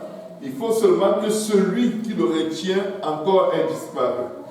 Et alors paraîtra l'impie que le Seigneur Jésus détruira par le souffle de sa bouche et qu'il anéantira par l'éclat de son avènement. Un instant. La Bible dit l'apparition de cet impie se fera par la puissance de Satan, avec toutes sortes de miracles, de signes et de prodiges mensongers, et avec toutes les séductions de l'iniquité. Je vais vous dire une chose. Il est impossible de rejeter la vérité sans vivre dans l'iniquité. Ce qui tue beaucoup de gens, et ils sont dans des dépendances, l'incapacité de marcher pour Dieu, c'est parce qu'ils ont rejeté la vérité. Et la Bible le dit clairement. Parce que si tu ne crois pas à la vérité, tu crois forcément à quelque chose. Amen. Il est impossible de ne croire à rien. Dès que tu rejettes la vérité, tu crois au mensonge. C'est automatique. Je vais vous dire une chose. Si on éteint ici, il fera noir, que vous le veuillez ou non. Soit il y a la lumière ou il y a les ténèbres. Si tu réussis à voir, c'est parce qu'il y a la lumière. Amen. Mais qu'est-ce que la Bible dit? L'apparition de cet impie se fera par la puissance de Satan, avec toutes sortes de miracles, de signes et de prodiges mensongers, et avec toutes sortes, et avec toutes les séductions de l'iniquité, pour ceux qui périssent. Pourquoi? Parce qu'ils n'ont pas reçu l'amour de la vérité pour être sauvés. Je vais vous supplier aujourd'hui dans le nom de Jésus, aimez la vérité, détestez la religion. Détestez la religion, mais aimez la vérité. Ayez la religion à l'aversion. La religion, c'est prendre un peu de la parole de Dieu et bâtir toute une suite de règles, de traditions humaines qui s'opposent même à la vérité de Dieu, mais on s'y accroche parce que c'est ça qu'on a et c'est ça qu'on veut. C'est comme se prêcher un mensonge à soi-même, la religion. Mais la vérité, elle est indiscutable. Et qu'est-ce que la Bible dit ici? Et avec toutes sortes de séductions de l'iniquité pour ceux qui périssent, parce qu'ils n'ont pas reçu l'amour de la vérité pour être sauvés. Quand une âme va en enfer, c'est qu'elle a détesté l'iniquité. Si l'un d'entre eux, elle a détesté la vérité, si l'un d'entre nous se perd, c'est parce qu'il a rejeté la vérité. C'est pourquoi quand tu as quelqu'un près de toi dans ta vie qui ne fait que te dire les choses que tu fais qui l'énervent, qui ne sont pas bien, dis Seigneur, aide-moi à écouter. Pas Seigneur, débarrasse-moi de lui. Je m'étais trompé. Tu pardonnes toutes les erreurs. Tue-le. Non. Dis Seigneur, ouvre ce cœur, enlève la pierre de mon cœur. Mets en moi un cœur de chair. Écris ta parole dans mon cœur et fais en sorte que je garde tes commandements et que j'obéisse à tes lois. Les gens qui nous critiquent, qui nous font des reproches, c'est les meilleures personnes qu'on puisse avoir dans nos vies. Amen. Je vous le dis, si vous endurcissez vos cœurs aux paroles qui vous blessent, parce que vous détestez ces paroles, quand la vérité va venir, vous allez endurcir vos cœurs pareillement. Même si quelqu'un se trompe, ne vous laissez pas facilement offenser par ses paroles. C'est correct. Dieu est le seul juge, il verra. Mais tu sais quoi? Si c'est vrai, Seigneur, même dans mon cœur, je veux faire ta volonté. Amen. La Bible dit aussi, verset 11, déjà verset 10, parce qu'ils n'ont pas reçu l'amour de la vérité pour être sauvés. Aussi Dieu, que quelqu'un dise Dieu, Dieu leur envoie une puissance d'égarement pour qu'ils croient au mensonge. Est-ce que vous croyez, vous avez jamais réalisé que Dieu peut vouloir que quelqu'un croit au mensonge? C'est Dieu, c'est pas la Bible ne dit pas que Satan leur envoie une puissance d'égarement. Vous savez quoi? Quand quelqu'un vit dans la débauche, et après subitement il se regarde au miroir et dit, on dirait que je suis une femme dans le corps d'un homme. Et il le sent. Et il sent ses hormones devenir efféminées. Et il sent des envies de mettre des vernis alors qu'il est un gars. Et un peu de rouge à lèvres. Et quand il n'y a personne qui teste les perruques pour trouver la femme qui est cachée en lui. C'est une puissance d'égarement que Dieu a envoyée parce que cette personne a rejeté la vérité. Si tu es un enfant de Dieu et tu commences à sentir en toi des tendances homosexuelles, il faut te dire une chose. Je crois que je suis en train de provoquer Dieu à l'extrême. Tu commences à rêver que tu couches avec les personnes de même sexe que toi. Fais attention. Vous êtes sur le point d'être rejeté. Vous êtes sur la limite entre la vie et la mort pour toujours. Et je vais vous dire une chose. Vous n'allez pas arrêter de venir à l'église. Vous n'allez pas arrêter, vous allez continuer. Faites attention, je ne sais pas pour qui je le dis. Mais vous savez, souvent on peut être tellement habitué aux choses de Dieu qu'on devient fou. Et on croit qu'on est sage. La Bible dit que croyant être sages, ils sont devenus fous. Dieu lui-même leur a envoyé une puissance d'égarement pour qu'ils croient au mensonge, afin que tous ceux qui n'ont pas cru à la vérité, mais qui ont pris plaisir à l'injustice, soient condamnés. Oh my God. Tu sais, quand tu dis quelque chose qui te blesse, qui t'offense, dis Alléluia Seigneur, merci. Si c'est de toi, permets que je le fasse. Parce que je ne vis pas pour moi, je vis pour toi. Je t'ai donné ma vie, elle t'appartient. Bénis la personne qui m'a parlé. Donne-lui encore plus. Donne-lui encore plus, Seigneur. Écoute, ou tu crucifies la chair, ou la chair va te crucifier. Amen. Si tu as l'impression que ta femme te bombarde de reproches, écoute, tu sais quoi? Si tu étais parfait, je suis sûr qu'elle n'allait pas te bombarder de reproches. Mais sauf que le mal que tu fais n'est pas assez grave à tes yeux pour qu'elle n'arrête pas de parler de ça. Ça fait 10 ans qu'elle te parle de ça, elle va arrêter quand. Seigneur, délivre-la. Il dit non, toi change, tu vas voir, ça va s'arrêter ça. Ah bah, elle est dans ton camp. Amen.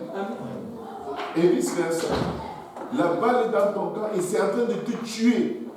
Et Dieu t'a donné une aide pour te dire, tu es en train de mourir, tu es en train de mourir, tu es en train de mourir. Ah, ça va, oui, tu es en train de mourir. J'ai compris, laisse-moi. Tu es en train de mourir. Elle est là pour ça. C'est une aide pour être sauvé. Amen. Ou alors un frère qui te prêche toujours Dieu. Ou une soeur qui te dit la vérité en face. C'est très important d'avoir des gens pareils. Ou même des gens qui mentent à ton sujet. Ce n'est pas toujours quand c'est vrai que c'est bon.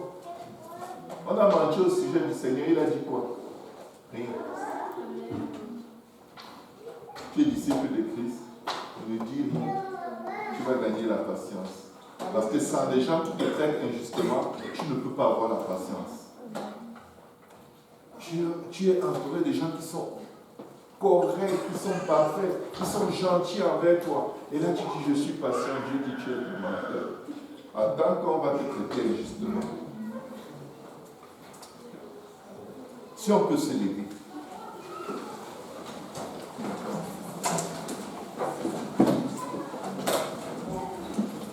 Pour résumer, liste de prières. Prière ciblée. Amen. Prière ciblée. Prions pour être remplis de l'esprit. Prions pour que Dieu crée à nous un cœur pur. Le Seigneur revient. Et ce n'est pas une parole qui devrait nous terroriser. Si tu entends le Seigneur revient et tu as un frisson, sache que tu es perdu. Quelqu'un qui anticipe le retour du Seigneur va dire, viens Seigneur Jésus. Viens, je suis prêt. Chaque fois qu'on entend ça et qu'on panique, c'est un mauvais signe. Nous avons besoin que Dieu nous aide. Que veux-tu que Dieu fasse pour toi aujourd'hui?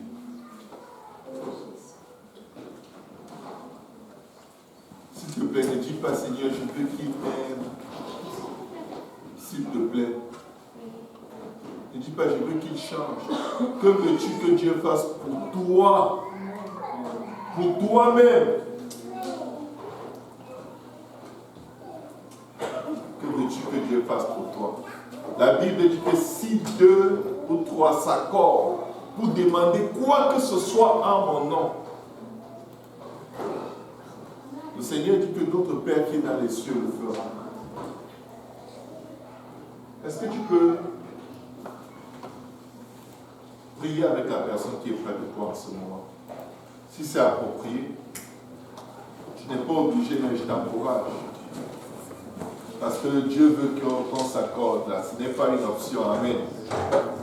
Il dit que si vous vous accordez, il va le faire. Amen. Il va le faire. Amen. Même les fourmis s'accordent pour travailler ensemble. Même les animaux s'accordent pour faire des choses. Pour construire. Dieu va le faire. Amen. Amen. Est-ce qu'en ce moment, on peut penser juste au Seigneur qui a versé son sang à la croix pour nous et supplier Dieu de toucher nos cœurs à un endroit où nos cœurs sont devenus durs, d'enlever la pierre et d'écrire sa parole dans nos cœurs et de faire en sorte que nous gardions ses commandements, que nous obéissions aux choses auxquelles on a résisté depuis si longtemps. Est-ce qu'on peut supplier Dieu? Parce qu'une fois que le souffle nous a quittés, on marche sur la face de la terre, mais il y a des milliers et des millions d'âmes en enfer qui sont en train de dire, Seigneur, donne-moi juste une minute sur la face de la terre pour que je te fasse cette prière. Et le Seigneur pleure, il a dit, mais c'est trop tard. Ce n'est pas des minutes que je t'avais donné, je t'ai donné des dizaines d'années, je t'ai donné un demi-siècle. Je t'ai donné trop de temps, je t'ai supplié, j'ai pleuré. Les gens ont pleuré pour moi devant toi. Ils ont insisté, tu as endurci ton cœur. Est-ce que quelqu'un peut pousser son dernier cri de détresse en ce moment, dit Seigneur, s'il y a quelque chose en moi que je dois mettre en ordre avec toi, je t'en supplie, ne me laisse pas comme je suis. Élevons nos voix, prions au nom de Jésus.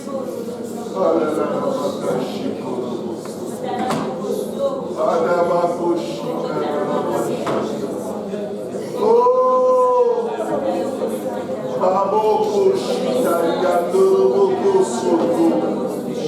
Reo Setaha. Jésus.